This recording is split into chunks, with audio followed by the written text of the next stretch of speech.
Hi, I'm Cathy Raingarden, an urban sketcher and nature journaler, and I'd like to show you how to draw trees with a twig and ink.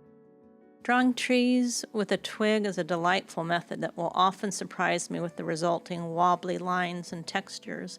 I go stick hunting after winter or spring storms to gather my drawing implements and bind thinner twigs to make brushes.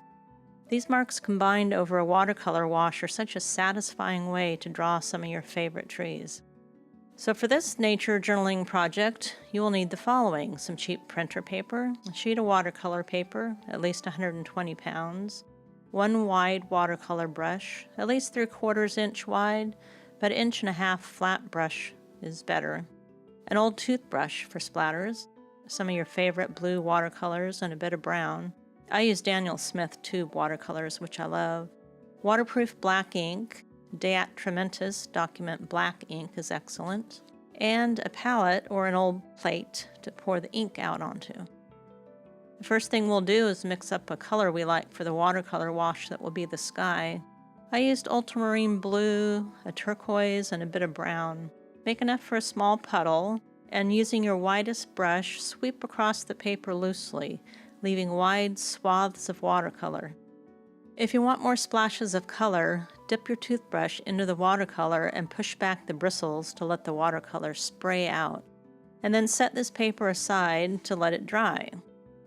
These are my twigs and my twig brush. So I picked up a bunch of twigs this winter to use for ink drawings, and I was able to bind a small thin bunch into a texture brush just using kitchen twine to bind them onto a twig handle. On your cheap printer paper, experiment with dipping your twigs and brushes into the ink and move them across the paper to see what happens. Because you can't control twigs and twig brushes like you can a pen and a regular brush, you will see that you have delightfully varied lines. What happens when you turn your brush?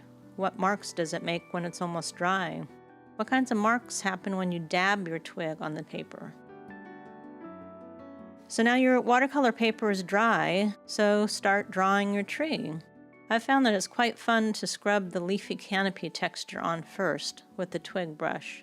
Then I followed up with my twig to draw the trunk and the roots and the peekaboo branches up above. You can add more texture onto the trunk and ground by scrubbing the twig brush on them. Dirt clods are easily added by dabbing your twig against the paper.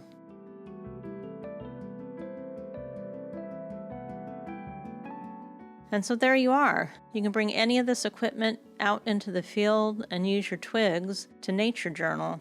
I think it's quite fun to plan ahead and gather down twigs to draw with from the very tree that you want to draw.